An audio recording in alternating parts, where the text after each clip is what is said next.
Hello Internet. Welcome to another episode of Romney's Reviews.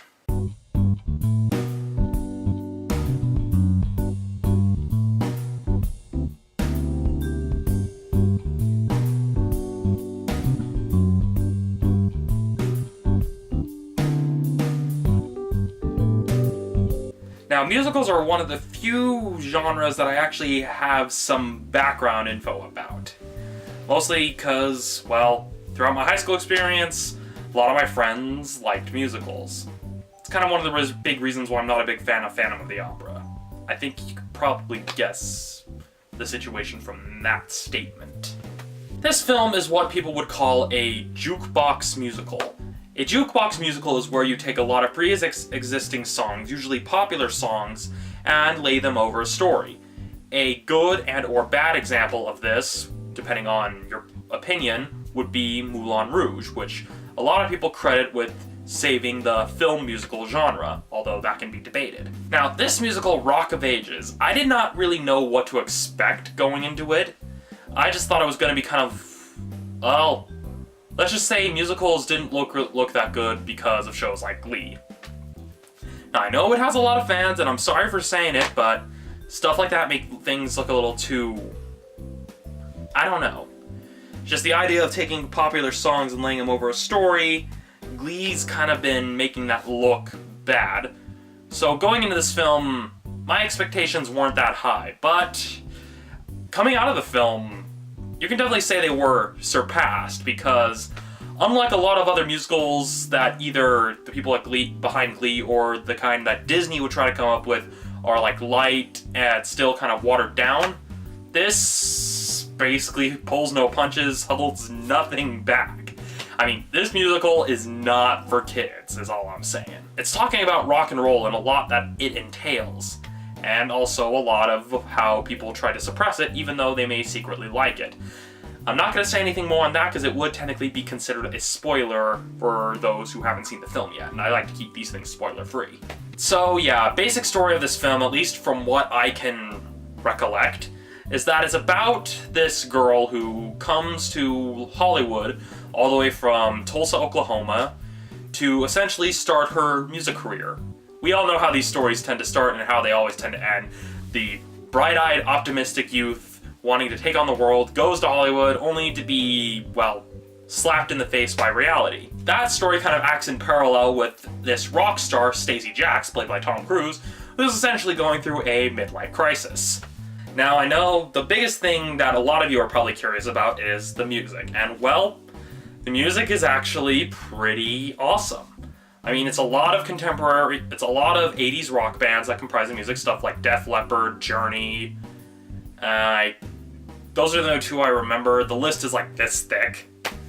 And the music they choose, the songs they choose, they do their best to actually make them fit within the context of the story, at least as best as most musicals can. And this one actually goes a little bit beyond it compared to some other musicals where they just take a lot of popular songs and just throw it in wherever, hope it makes sense. But with this film, even if there are some songs that are a bit weird to have in this sort of film, it does a good job giving it a nice context in which it actually appears. Now, my favorite part with the music in this was the mashups. The mashups were actually really, really good. I mean, my favorite mashup is basically, this isn't really a spoiler thing or anything, it's basically this protest. You have a line of people across the street from the Bourbon Room, which is where Stacey Jaxx is having a concert, and then you have all the supporters, which are pretty much like almost as big, if not bigger than the protesters, standing in front of the Bourbon Room, protesting their protest.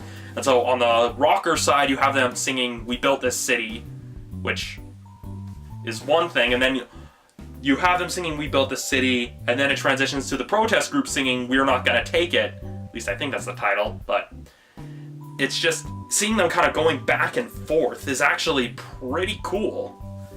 I mean, I honestly have to say that that's the best mashup scene of the entire film, is basically "We Built This City" versus "We're Not Gonna Take It," just having the back and forth between the two groups, especially the poor reporter in this scene.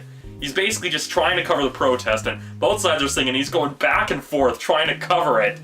And you just feel so sorry for this guy, and so at one point he just stands in the middle, holds the microphone one way, holds it another way, because he's just tired of trying to run to each side. And again, that has to be my favorite scene.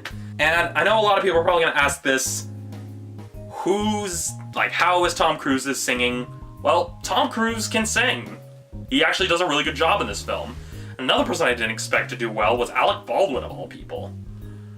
And I mean, Alec Baldwin plays the owner of the Bourbon Room, and he has his little friend, Russell Brand, as another person, and they both sing, and basically they're the kind of the comedic duo of the entire film.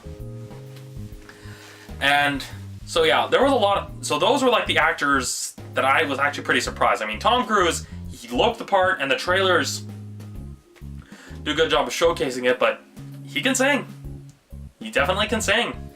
Alec Baldwin was definitely surprising, the fact that he could sing, especially given the role he was given. Overall, I really enjoyed this film. The music is good, the singers are good, it's shot really well.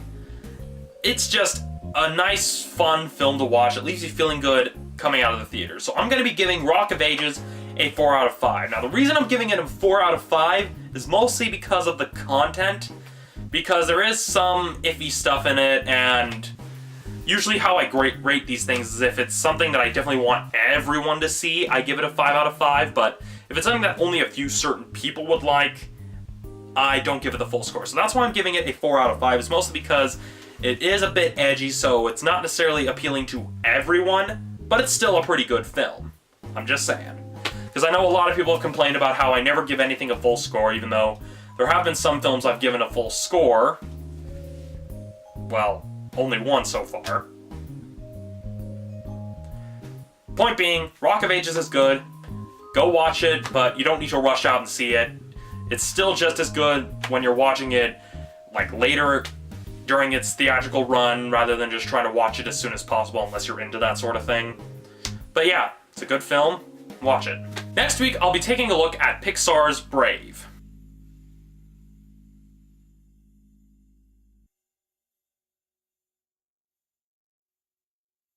Yeah, I don't have any like random objects or anecdotes about my clothing this week because, well, I've run out of stuff to talk about. I mean, I've already shown you these. I've already shown you this. I've already shown you this. Well, yeah, not much else. Except for maybe this.